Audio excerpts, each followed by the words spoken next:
Nature Mantra BP sugar thyroid reversal Nature మంత్రతో సాధ్యం. Life లో సెటిల్ అవుతున్నామంటే బాగా నమ్మకం వచ్చింది, ఒక ఇల్లు కట్టుకున్నారు, పిల్లలు పెద్ద అయ్యారు, అనుకోకుండా ఒక కష్టం, పాపకి సడన్ గా ఒళ్ళు కాలిపోయింది. ఆ ఎపిసోడ్ లో హాస్పిటల్లో 3 days 4 days ఉన్నారంట. ఒకరినొకరు పట్టుకొని ఆడమని పూట లేదంట.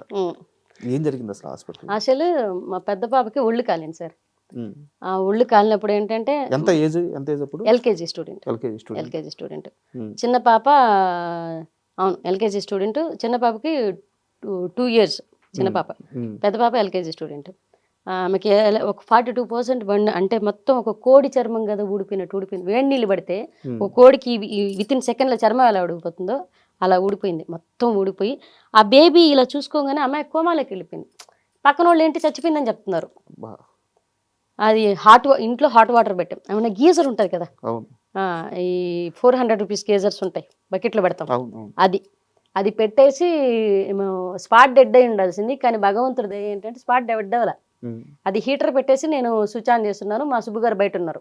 చిన్న పిల్లలు, ఒక పాప ఫీడింగ్ పాప, ఈ పాప అప్పుడే ఎల్కేజీకి వెళ్తూ ఉంది. ఈ అమ్మాయిని రోజు స్నానానికి బతిమలాడితే కానీ స్నానానికి రాదు ఈ పాప.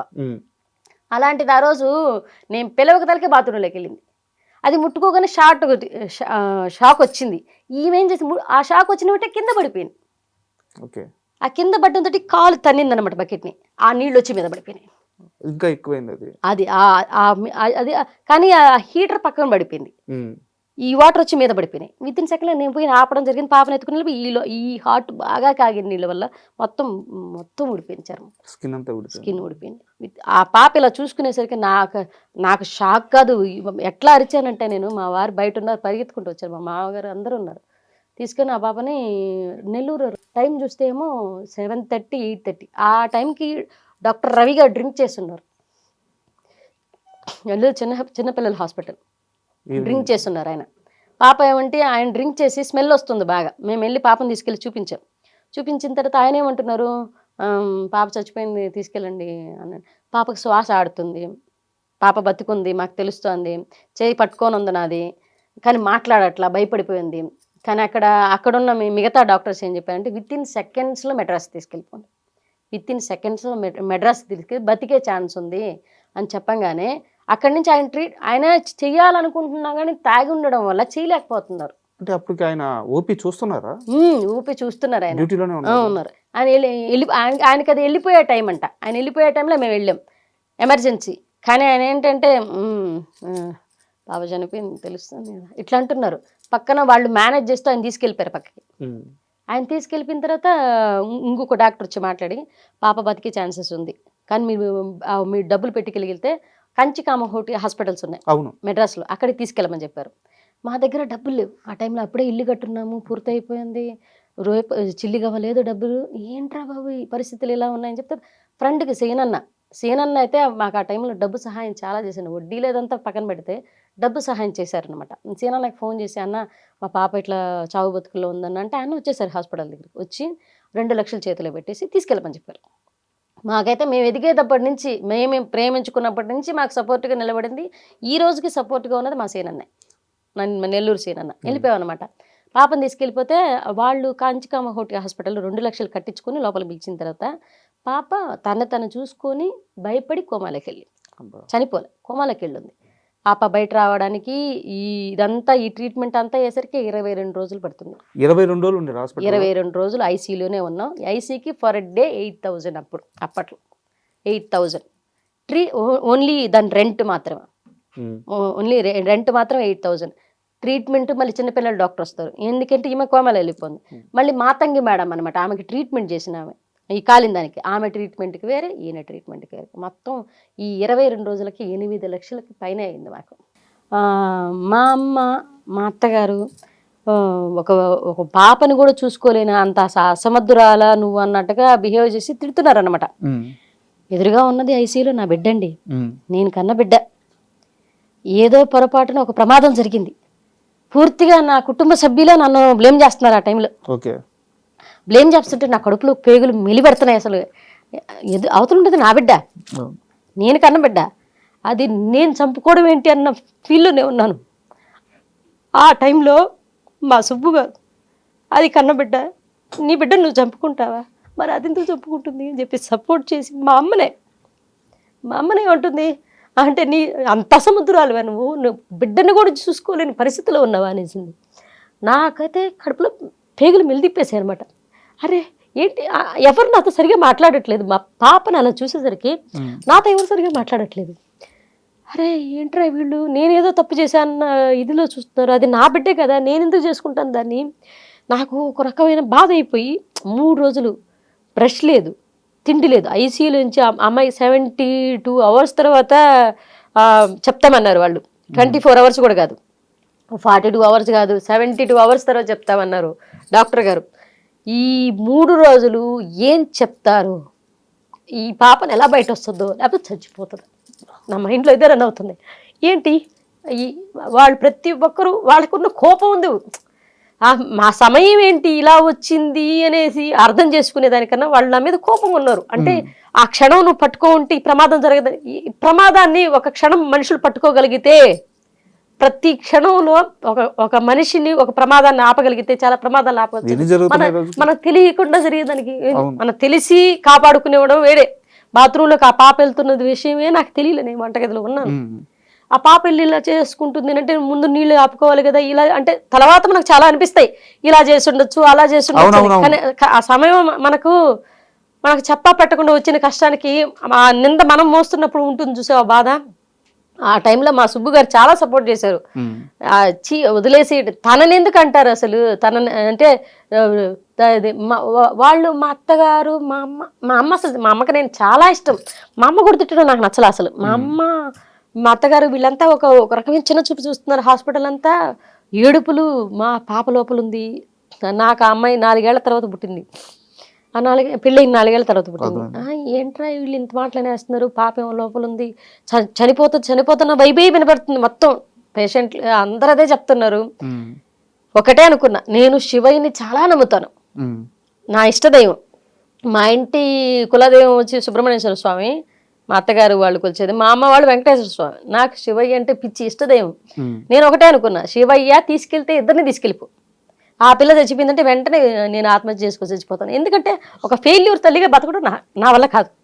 ఎందుకంటే నా బిడ్డని చంపుకున్నానన్న నింద నేను పోయలేను జీవితాంతం, దానికన్నా చచ్చిపోవడం మేలు అని అనిపించింది నాకు ఆ టైంలో. అంటే ఎక్కడైనా ఫెయిల్ అవ్వచ్చండి, ఒక తల్లిగా మాత్రం ఫెయిల్ అయితే అది లైఫ్కి ఒక జీరో అనిపిస్తుంది అనమాట, వాల్యూ లేని లైఫ్ అనిపిస్తుంది.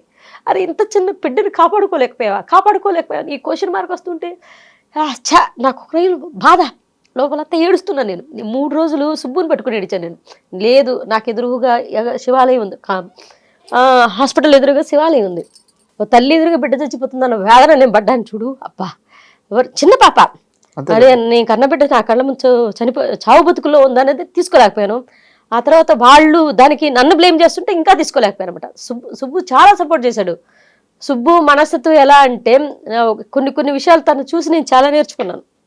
తను ఆడపిల్ల పుడితే అదేంటారు హాస్పిటల్ మొత్తం స్వీట్స్ పంచాడు. తను పాప పుట్టిందని అందరూ పాప అని చెప్పగానే తిను ఫస్ట్ పాపకి, సెకండ్ పాప కూడా అలాగే చేశాడు. డాక్టర్ విజయలక్ష్మి హాస్పిటల్లో స్వీట్స్ పంచాడు అనమాట. తను చాలా పాజిటివ్గా ఉంటాడు మైండ్ సెట్. తను నాకు చెప్పింది ఏంటి, నాన్న పాప విషయంలో నీ తప్పు లేదు, భగవంతుడు ఏదో మనకు తెలియకుండా చాలా పెద్ద బాధ ఇచ్చాడు, దాన్ని బయట ఎట్ట రావాలని మనం ఆలోచించుకోవాలి. కానీ ఈ టైంలో నువ్వు పిరిగిదానిలా ప్రవర్తించడం ఏంటి, పిరిగిదానిలా మాట్లాడడం ఏంటి, వదిలే అని చెప్పేసి నాకు చెప్తున్నా. కానీ వీళ్ళు పక్కన చేరి ఇవన్నీ అంటుంటే నేను తీసుకురాపోతున్నాను. నా మొహాన్ని అనేస్తున్నారు అనమాట. ఆ పాప లోపల ఉన్నదాన్ని వాళ్ళ ప్రేమ, అది వాళ్ళ కోపం, బట్ అది హద్దు దాటి తన అనకూడదు అనేది దానికి సెన్స్ రాట్లా, తల్లిగా తీసుకోలేకపోతున్నారు. నేను తప్పు చేయకపోయినా నింద భరిస్తున్నానే అన్న బాధ.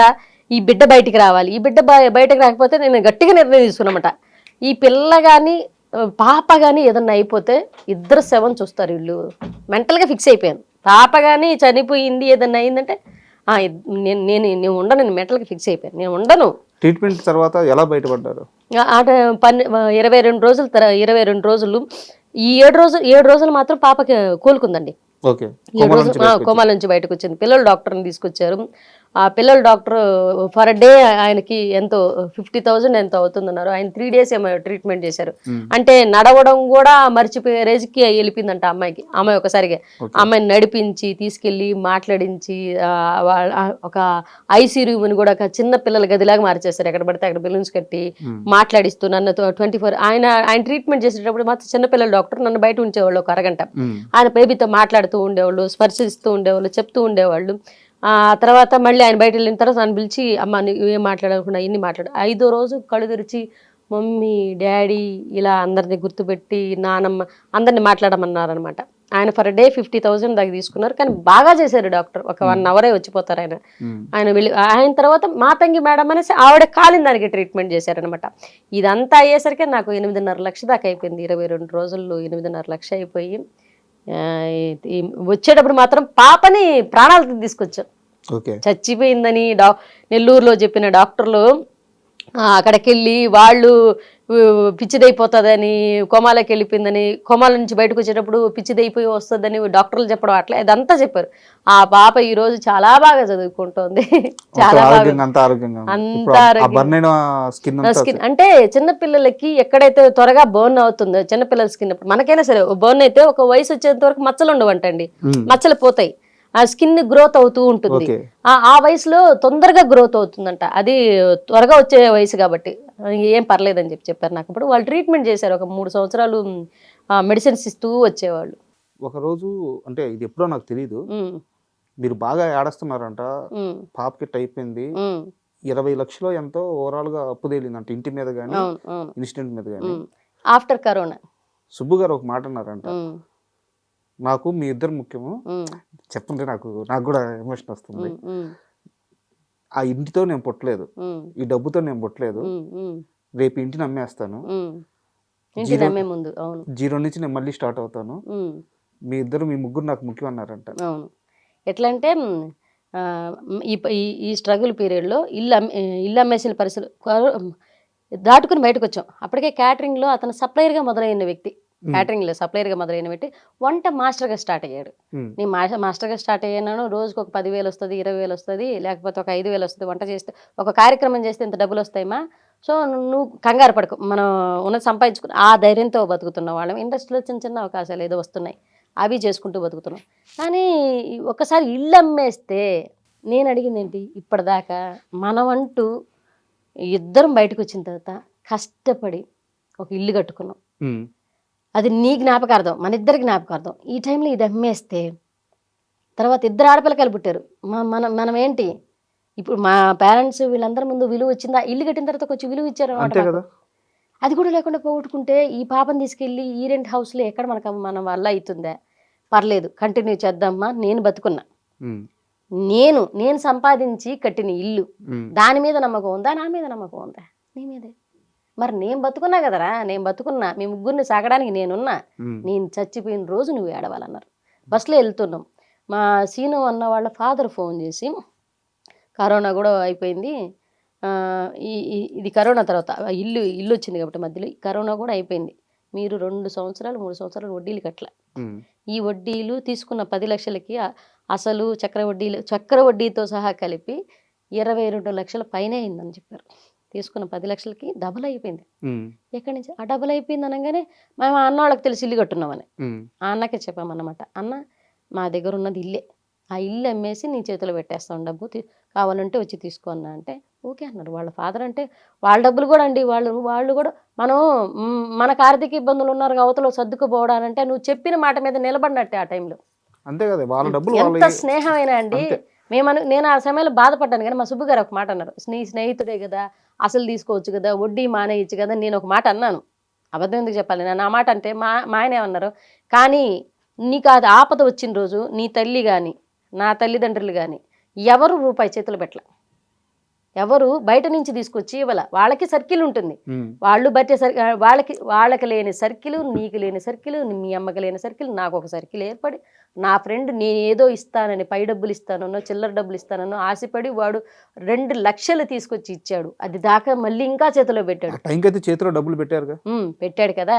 మరి నా మీద నమ్మకం, నేను ఏదో ఇస్తానని ఆశ వాళ్ళు ఉంది కదా. ఆ ఆశని బతికించాల్సిన అవసరం నాకు చాలా ఉంది.